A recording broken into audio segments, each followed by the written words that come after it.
Seguimos con la lectura de Cristo en ti, la esperanza de gloria, llenos de la plenitud de Dios para la alabanza de su gloria. Y vamos aquí en esta parte. Dice, de manera semejante nosotros como niños de Dios vivimos tanto arriba de la línea como debajo de la línea. El versículo es mejor, el versículo que mejor ilustra esto es Hebreos 10:14. Porque porque con un solo sacrificio ha hecho perfectos para siempre a los que están santificados. Dios ha perfeccionado a quienes estamos a Cristo. Somos completos en él, Colosenses 2:10. Somos su justicia, 2 Corintios 5:21. Somos santos, intachables y irreprochables, Colosenses 1:22. Todo esto ya es un hecho en cuanto a nosotros en la esfera invisible y eterna en el reino de Dios, en nuestro espíritu. Esas son las verdades eternas e invariables de nuestra identidad como nuevas criaturas, como hijos e hijas a quienes Dios ha dado vida. Juan 3:36. Debajo de la línea, sin embargo, es la esfera invisible y temporal. Estamos dentro del proceso de ser santificados. Tenemos necesidades, fluctúan nuestras emociones, nuestro comportamiento cambia y experimentamos crecimiento. La distinción entre las dos esferas es importante para nosotros por tres razones. Primero, aquí y ahora. Dios ha diseñado su reino para que funcione por la fe. Dios pudo haber colocado lo eterno dentro de la esfera visible. Su reino eterno sería plenamente visible. Pero si hubiese hecho esto, no existiría la fe. Todo, de hecho, será precisamente como aparece ser, y la fe no tendría significado. Sin embargo, el universo entero opera por fe. Nosotros en particular fuimos diseñados para operar por fe. Tenemos el privilegio de mirar a través de lo visible y temporal a lo invisible y eterno. Por el Espíritu de Dios podemos discernir que desde la perspectiva de Dios está tomando lugar dentro de lo visible y el mundo temporal que nos rodea. Así vio Jesús. Él pudo ver lo visible y temporal que lo rodeaba. Pero cuando el hombre extendió su mano paralizada, Jesús no vio la mano paralizada como algo final. Cuando trajeron a Jesús los 5 panes y los 2 pescados, él no percibió esa insuficiencia como algo final. Cuando lo llevaron a la muchacha muerta, él no percibió esa muerte como algo final. En cada caso Jesús miraba más allá de las apariencias externas a lo que estaba haciendo su Padre. Él vivía en otro reino, vivía en otra esfera y nos invita a que hagamos la misma cosa. Segundo, la distinción es importante porque nos permite comprender nuestra identidad verdadera en Cristo. Como creyentes, nuestros fracasos, pecados y flaquezas, todos siendo realidades que pertenecen debajo de la línea, nos confrontan constantemente, a menos que comprendamos que nuestra verdadera identidad eterna está situada encima de la línea dentro de nuestro espíritu. La identidad que Dios nos dio al nacer de nuevo, sacaremos nuestra identidad reiterada de nuestro desempeño por debajo de la línea, sea buena o mala. Nuestro enfoque será un intento continuo de limpiar nuestro comportamiento para lucir suficientemente buenos para que Dios nos acepte. Allí es donde casi todos los cristianos que están viviendo, con la pretensión de llegar a ser algo que ya son. Lo tenemos al revés. En la economía de Dios llegamos a ser la esfera visible porque en la esfera invisible ya somos. Mientras conocemos y descansamos en la verdad invisible y eterna, Dios manifiesta esa verdad en la esfera visible. Porque con un solo sacrificio ha hecho perfectos para siempre a los que está santificando, en la esfera visible y temporal. Dios está trayendo a la vista esta perfección el acto de completarnos. Es por eso que podemos decir que somos completos y una nueva creación, mientras simultáneamente, dentro de la esfera visible y temporal, hay un proceso en acción. Desde el punto de vista de Dios, en la esfera invisible y eterna, somos un producto completo. Al mismo tiempo, en lo invisible y temporal, Él está infundiendo continuamente en nosotros a un nivel más profundo la verdad, transformándonos a su imagen.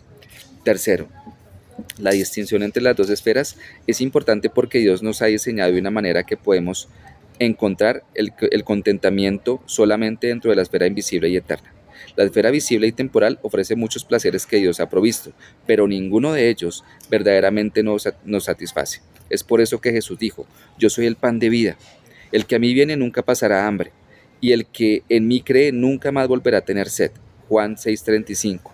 No hay nada debajo de la línea que iguala la vida verdadera. No importa lo hermoso, conmovedor o incuestionable que sea. Solamente podemos hallar la vida verdadera por encima de la línea, en Dios. Él es la vida. Qué hermoso. Dios nos ha creado con una sed que solamente Él puede saciar. Pascal, el filósofo francés, decía que el vacío de nuestros corazones tenía la forma de Dios y que solo Dios podía llenarlo. También Agustín de Hipona dijo: nuestras almas permanecen inquietas hasta que encuentren su descanso en ti. El hombre está perpetuamente en búsqueda, al grado que no conocemos la esfera invisible y eterna. Buscamos las respuestas dentro de lo visible y temporal. Buscamos las respuestas entre las cosas temporales, pero luego descubrimos que lo temporal no puede darnos ninguna respuesta. Somos programados para el fracaso si estamos buscando las respuestas finales dentro de una esfera temporal, una esfera que es parcial, fragmentada e incompleta.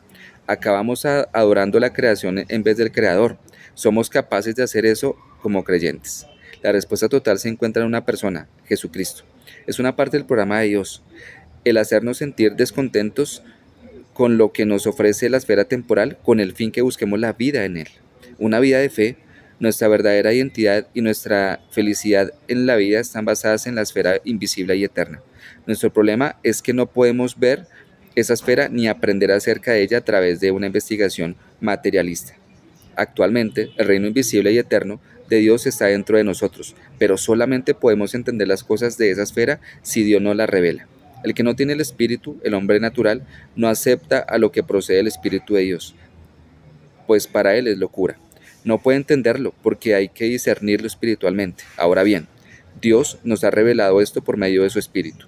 Nosotros no hemos recibido el Espíritu del mundo, sino el Espíritu que procede de Dios, para que entendamos lo que por su gracia Él nos ha concebido. 1 Corintios 2, 14, 10, 12. Dependemos completamente del Espíritu Santo como nuestro Maestro, al grado que el Espíritu Santo nos ha revelado la esfera de lo invisible y lo eterno. Vivimos en ella, al grado de que no entendemos por revelación la esfera invisible y eterna del reino de Dios. Vivimos cautivos dentro de la esfera visible y temporal. Dios no nos hace conocer las realidades espirituales, eternas e invisibles de su propio dominio por revelación. Él entra en nuestra conciencia y revela las verdades eternas indiscernibles en la esfera de las apariencias. Luego respondemos: ya entendí. ¿Qué pasó? La revelación se ha encontrado con la fe en nosotros. Y cuando la revelación se encuentra con la fe, eso produce un conocimiento interno. Eso sucede progresivamente. Una de las primeras revelaciones es que Jesucristo es el Hijo de Dios y el Salvador del mundo. El hombre natural no sabe eso, no tiene la capacidad de saberlo. Aunque lo escuche una y otra vez, solamente el Espíritu Santo puede revelarle la realidad de Jesucristo. Una vez que colocamos nuestra fe en Cristo, la próxima revelación es que nuestros pecados son perdonados. Es una verdad no visible y eterna. Nada de lo visible y temporal nos puede hacer comprender esa verdad. Lo revela el Espíritu Santo. Como mencioné en el capítulo 1, yo viví con esa revelación por 21 años, pero Dios sigue revelando verdades invisibles y eternas para que expanden nuestra comprensión espiritual. Como creyentes, tú y yo vivimos debajo de la línea. Aunque no pertenecemos a esa esfera, somos del reino de Dios. Sin embargo, vivimos en una esfera de apariencias temporales que difieren de lo que Dios ve en lo invisible y eterno. El crecimiento espiritual es un proceso de reemplazar las apariencias temporales con la realidad eterna y luego empezar a vivir allí. Mientras vayas conociendo la vida eterna, es decir, la vida del Espíritu, no puede hacer otra cosa que vivirla. Por lo general, con la excepción de breves excursiones, siempre estamos viviendo lo que creemos. No podemos escapar de eso. No hacemos otra cosa que vivir lo que creemos. Mientras vayamos comprendiendo la esfera invisible y eterna, vivimos en ella y mientras la vivimos. Llegamos a estar menos y menos orientados hacia lo visible y temporal. Ejercita menos y menos control sobre nosotros. Por ejemplo, Pablo nos dice en Romanos 6 que morimos al pecado y somos libres de él. Es una verdad invisible y eterna, de la cual después hablaré un poco más. El pecado ya no posee poder sobre nosotros. Sin embargo, si no conocemos esa verdad eterna, el pecado ejercita poder sobre nosotros. Es porque caemos en la trampa de intentar llegar a ser algo que ya somos, libres de pecado. Nunca conoceremos la vida abundante hasta que la esfera invisible y eterna llegue a ser nuestra morada al nivel de la experiencia diaria. Hasta entonces estaremos viviendo según las apariencias y las apariencias nunca nos guiarán a la profundidad de la vida de Dios. Solamente la fe lo hará. Dios desea llevarnos al punto en el cual decimos: yo vivo según lo que Dios dice acerca de las cosas